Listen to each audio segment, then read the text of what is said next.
Hello again, this is the Watering Man, Spiritual Toolbox number 257, John chapter 3, recording number 106, audio recording number 575, and examination table number 235.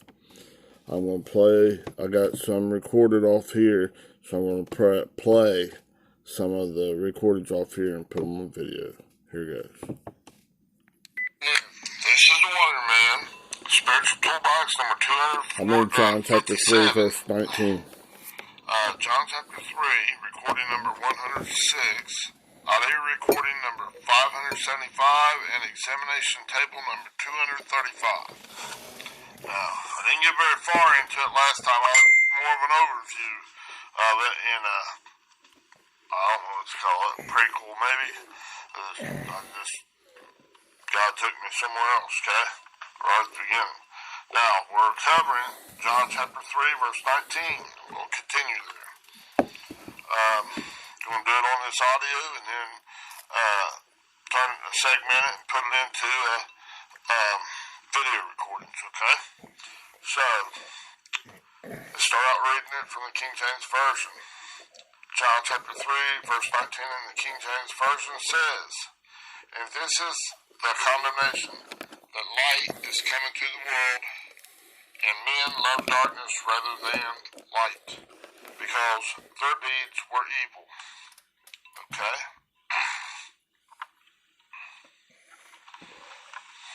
Alright. Started on that first word in there, this, that they translate as this, hutos, 3778, HOYTOS, this word last time, and we'll continue here. Strong's G 3778, hutos. Hutos. Okay, well that's a pronoun.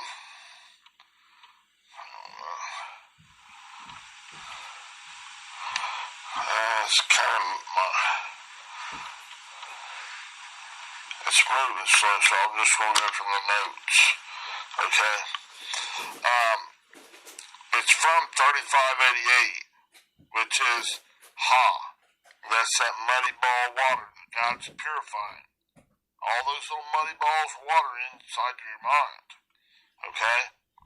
That big ball, your whole universe of your thinking processes, and all those little bitty balls inside of it, those spheres. S-P-H-E-R-E. Okay? Not a spear. Not like a spear, like you stick somebody with. No, it's a S-P-H-E-R-E. Sphere. Okay? Now, God's changing it from that muddy ball thinking that's all mixed up as double-minded into his right-mindedness.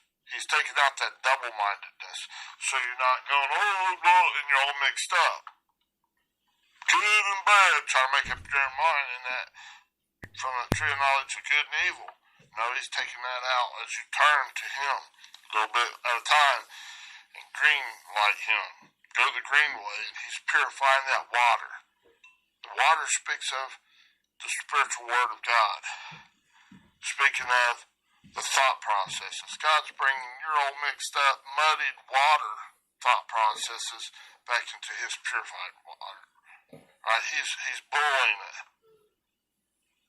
Separating that stuff, and you got to choose him with everything you got. He purifies it little bit by little bit by little bit in each and every thought process, as he wills, as his desire is. He loves you beyond the description of mere words, right? It's not to you, it's for you, right? It's opportunity. Be reasonable, my child. Come back to me. See things my way, right? Alright. See, so that way you've experienced that muddy, mixed up double-mindedness. And go, man, that sucks. I can't tell hardly which ends up and which ends down. It's like being in outer space, no gravity, no nothing. And gravity, in the context of what I'm describing here, gravity would be kind of like planting your feet solidly on the ground. right? Your walk, your life, the way you live, the way you exist, being planted firmly. And you're kind of got everything in order, putting things right back into order so that you're walking correctly. If there wasn't any gravity, you couldn't walk correctly. In outer space, you'd be floating all over the place trying to run, but oh my goodness, what the heck? I can't. My chin's up and my chin's down. You're double-minded. It's like that muddy water. See what I'm saying? Your thinking process, I don't know what's good and what's bad. Every time I try to do a good thing, it turns out bad. Try to do a bad thing. You're trying out your own knowledge, out your own might and your own power. And it's clearly not out of your might or your power, but it's out of my spirit, out of God's spirit, his right-mindedness. That says the Lord. It's not by might nor by power, but by my spirit, says the Lord. Right? In Zechariah 4:6. Right? So it's like gravity would be setting you right. You know, if you want to put it like in a metaphor or an analogy, like gravity kind of like in this natural realm sets you up so you can walk like kind of like a normal, or like you're walking down the street and it feels okay. Don't feel like worse than I need a V8. You know, they show them on commercials, a V8. They're walking at an angle, about like a 45-degree angle. I need a V8. They're drinking V8, and all of a sudden they're up there straight. Hey, I feel a lot better now. Well, on this double-minded stuff, you're worse than that. You can't walk at all. You're all moving your arms and legs, and you're all over the place. Be a description showing like a physical thing, a natural thing, showing you about an inward thing God's doing in you. You're double-minded. And a double-minded man or a person, okay, a human being, is unstable in all their ways. They're not just a little mixed up because they're trying to do a good thing or they're trying to do a bad thing. They're mixed up. They're double-minded. They're unstable in all their ways. Not just some of them. All they're thinking, all that good and evil stuff is yuck. Right? Yuck. Absolute denial. Absolutely denied by God. That cannot qualify you to go on in God. That's not green-lighting God. That's not being in hot pursuit of God. That's not following God. No matter if you're floating all over the place, you're doing whatever and saying, oh, in Jesus' name, in Jesus' name, in Jesus' name. Out here, you're not actually doing it. Habitually practicing it. Going to the green way with all you got internally in the name of God, in the nature, character, and authority of God. You're not saying, yes, sir, dear God. I agree with you. Huh? You can say that out here in the air verbally, but that don't mean that's what you're doing inside. Huh? God knows you deep. The deep calls the deep. Are you truly trusting and relying all the way down to that seed of Christ, plus everything that he's built inside you in your temple, as he's rebuilding your temple, your mind, back into the mind of Christ? He's taking you out of this old Adamic red nature way, this red man faced, right? This beast nature, your own me, myself, and I way of thinking, back to his right way of thinking. And his ways are higher than our ways. His thoughts are higher, right? Like in Isaiah chapter 55, verse 9. Okay? Even in the King James language, you can understand that, hopefully. God's ways are higher. They're superior to our ways. Okay, that old humanistic way is crap. It's dog crap. It's dumb. It's yuck. It won't qualify you, right? Okay, so now, this hutos, this is a pronoun that comes from this muddy ball of water. H-O, hot, 3588. And in combination, it's a compound word. That muddy ball of water and autos, A-U-T-O-S, 846. We covered this too. It's a he, she, or it. And it's from, the etymology of that is from 109, A-air, A-E-R, through the idea of a baffling or confusing wind.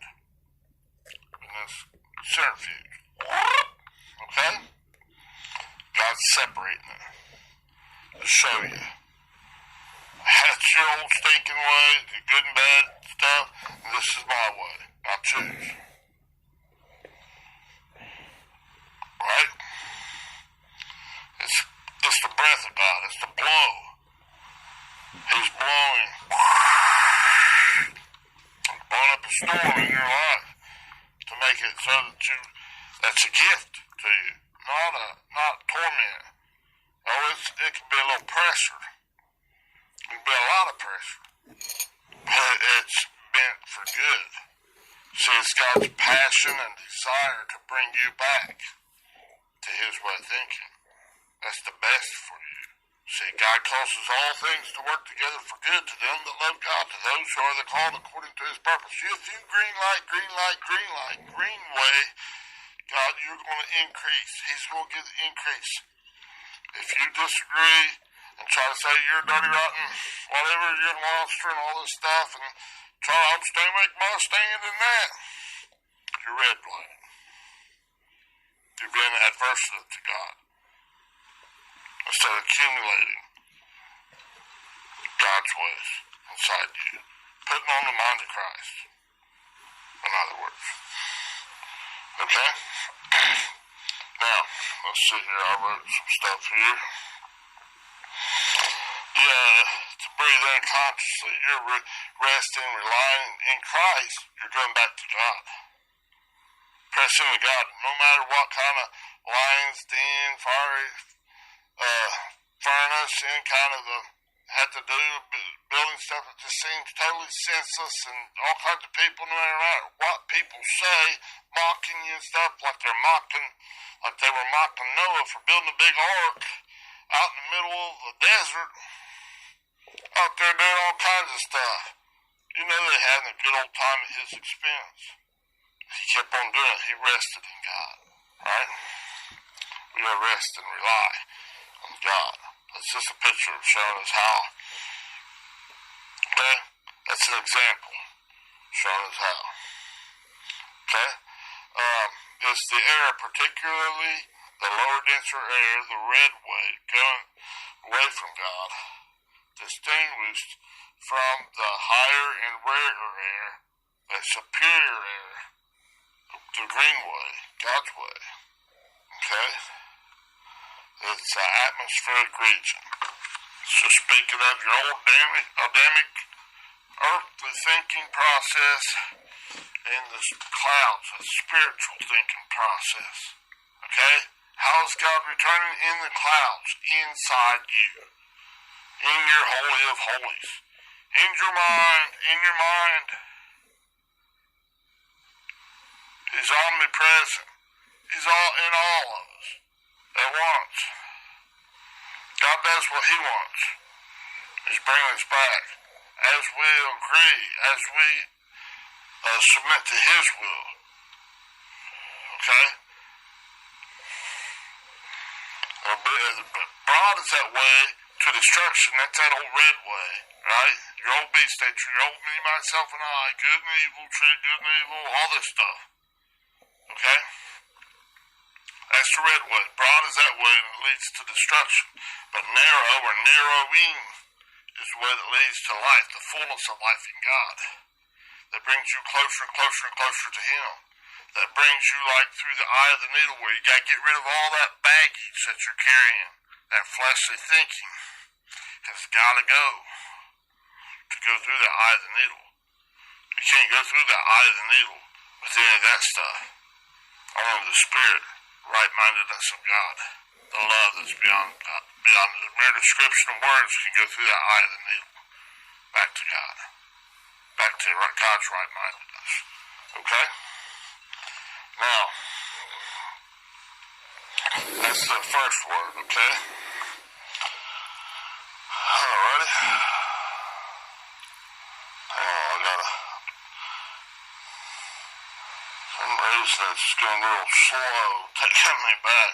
The next word's and. They translate as and as DE. It's 1161. It's a conjunction.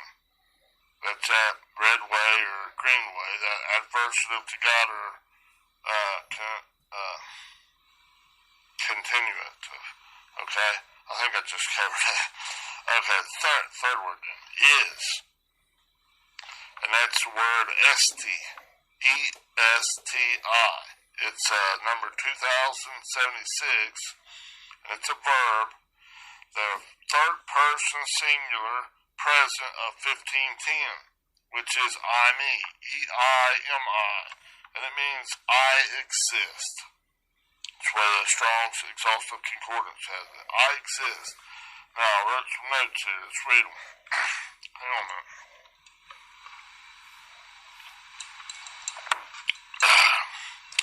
This is the state of being or existing as one chooses or prefers to agree with God. Okay, the green way. Resting and relying in God. Okay, in His righteousness. Okay, and it's not this, your state of being can be that green way, resting and relying in God, or if you make your stand in your own stuff, your own good knowledge of good and evil and stuff, you're disagreeing with God's righteousness, God's love beyond words. No matter if it is a good way or a bad way, it's your non-spiritual thinking, it's your carnal thinking. It's a tricky sucker. Sneaky snake, that's the red way. Don't eat from that tree, it's a separation. It's death. Okay? Now, this day, or not day, hang on.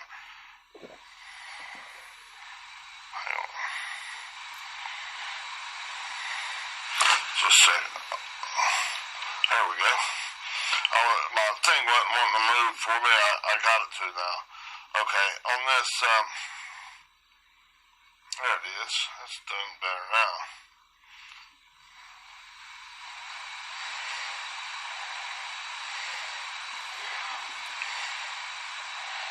Okay, as he, she, or it, this esti is also with neuter plural. They are or exist. I exist. They are or I exist. One's thought processes are either agreeing with God, the green way, or disagreeing with God, the red way. Okay? Said that before. And that's cumulative and adversative. You're either going against God or you're going against God's way and red lighting it, or you're going against your old carnal way and green lighting God. Okay? And that can be in each thought process each time, and all of them that you got. See, whatever's been accumulated there, you agree with all those, plus that, like that singularity, that seed of faith, that metron, okay? A limited portion of faith. And it jettisons you, it gives you an increase from whatever state you are. Say a 2, all of a sudden you qualify and you go to 4. And this is in each and every thought process. However many guys working on it, he's in control of it. Okay? When you're out there floating like in outer space in your own double-mindedness, going, oh, you didn't stand upright. Am I standing right? And you're upside down. Your head starts pointing down and your other's pointing up, and you're thinking, I'm alright, I'm walking, and your feet's going about 90 miles an hour and you ain't going nowhere. It's maybe just start spinning all over the place. Double-minded. There's no gravity. And in that thing right there, you could say that gravity is kind of like the love of God. There's no love of God or no righteousness in there that holds you in the right way, so you know that you're standing up correctly and walking or existing like that covenant where it's the sacrifice where they kill the sacrifice, they put the fleshly thinking, you're giving your fleshly thinking out here, that garbage thinking out here on each side of you, and then you're existing between in that double-minded state where you're like floating. You can't, there ain't no way. You don't even know, you're not able to even push it. It's just, you're all over the place. Double-minded man is unstable in all of his ways. It's like being a total idiot. You'd be like an idiot trying to do it. You're only me, myself, and I way. But that is exactly when you're trusting and relying on this fleshly thinking, you're separating yourself as death to be separated from God. You're never going to get there. You don't even know if you're standing upright. You're flipping and flopping all around. But with the love of God, as it's increasing inside you and you're operating from that thermostat thinking process, and you're walking correctly. Between that, making that covenant with God, actually living it, existing back into the self-existing one. See, the other way, you're over there flip-flopping all over the place, going nuts. Trying to fly around and do all kinds of stuff. I'm trying to do all this stuff in your name, God, oh. But you're not. If you was, you'd be in that love of God, and you'd be operating from that thermostat of whatever God's set your thermostat at. Whether it's a level 2 in this area, level 8 in this area, you're thinking, and all of them. God's in control. Okay? And you're greenlighting, and you cannot fool God. He knows you better than you know yourself. Okay? He's bringing you back and putting everybody in their own order, their own measure, their own right way. And you're making a covenant with God. You're walking, living your life inside in your thinking processes. Right between this flesh, making a covenant. And it's a promise. When God gets, the farther you get through there, this covenant, this thermostat, based upon this dense character of God, this glorious character of God, there's all these strings and stuff that he's winding and twisting. You know, as you actively wait upon God, you're greenlighting and he's twisting it into a stronger and stronger rope. It's like gravity holding you there so you can walk correctly in God's right-mindedness. Walk in the love of God, in God's righteousness. And not be flip-flopping all over the place in your own thinking, and you're weightless, lacking gravity, lacking the love of God in your life, in your thinking process.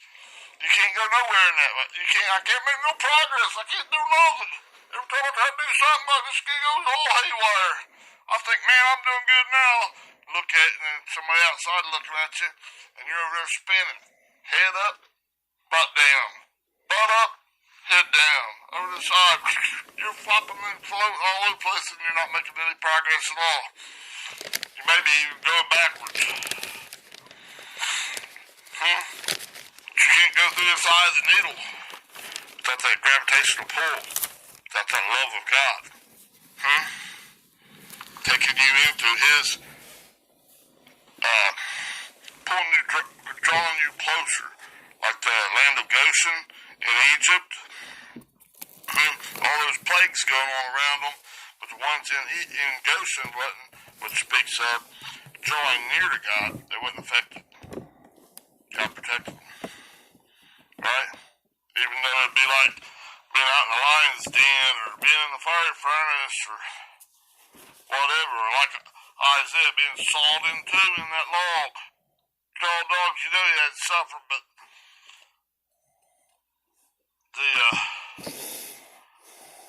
this stuff's temporary.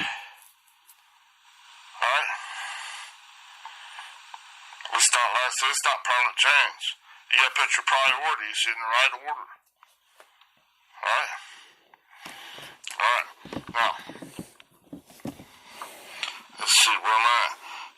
is which way you're going. The Esti. Coming down to this I exist. In each and every thought process, which way are you existing? Back into the right-mindedness of God, back into God's love, that gravitational pull setting you down right so you can walk or exist, back into the self-existing one, your permanent, the permanent satisfaction. God told Abram in Genesis 15:1, I am, that's God, the self-existing one, God, I am your exceeding great reward. That's what you gotta go for. Quit being double-minded, floating all around there out there looking like plumb silly. Be reasonable, sit my way, get up all that stuff. It ain't doing you no good. Huh? Alright, now, let's go down to the next word. Let me see here. Okay, next word is thee. That again, that they translate as thee is 3588. Ha. That's that muddy ball of water. God's purifying it. Spit on up there. To whatever level you need. Which way you going? Existing into God. Existing, walking, living in God's love to self-existing one. Walking through that covenant, making a covenant with God. Huh? Living it out. Walking it out.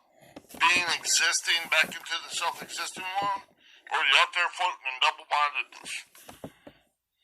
Trying to make up your own mind. Which way did it go? Which way did it go, boss?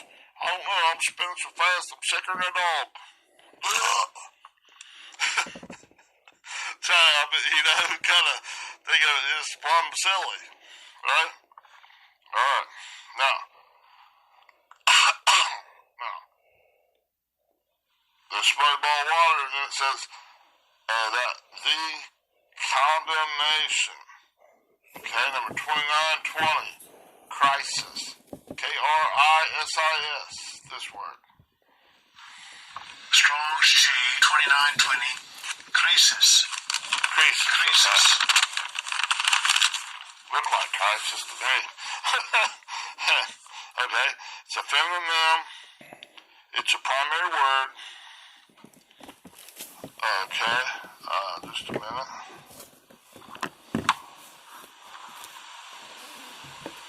Whoops. Okay. Now, it's in the this crisis is a decision. And it can either be an acquittal, green lighting God, okay, agreeing with God, okay, or it can be red lighting, a disagreement, right? Either or. You're agreeing that this is for you, and this is not to you, these storms of life, and this thing, whatever's going on, you're trying to understand God, you're agreeing, looking to agree with God. You're looking to interpret what's going on with like the reason for all this stuff. It's God. You're interpreting it with the love of God. This is for me. You're greenlighting God. I agree with you, Father. And you come back. So I'm agreeing with that righteousness of God. Agreeing with everything I got. I'm giving all that I have. All the strings that's been twisted into that rope, plus that seed of faith and seed of Christ. Okay? And you're greenlighting, or you're disagreeing. Floating out there in double-mindedness. No gravity in that sucker. Can't make a promise. The promises are empty when you do that, right? So that crisis, that decision is based on, are you deciding to go with that double-minded stuff? That good and evil stuff of your true knowledge of good and evil? Stay in darkness, ignorance of God's ways? Or are you going into the light of God, the understanding of God, agreeing with God? Okay? We'll get more into that here in a little bit. Alright? Now, let's go on down. Next word. See, if you're down in that condemnation, that would be the red way. But see, that condemnation could be the green way. You're agreeing with God. It's an acquittal. Father, forgive them, for they know not what they're doing. Which way are you doing? Be reasonable. Sit right away, my child. Just stop tear you up. Okay? But that's really hard to you can't understand it by your own self. You got to turn to God. Turn from that old thinking it's doom and gloom, everything's against me, blah, blah, blah, blah, blah, cock-a-doodle-doo. Shut that stuff up. And whenever it's really in a lot of pressure situation, in this thalipsis, see, in the world there must be tribulation, but be of good cheer, for I have overcome the world. Right, John 16:33.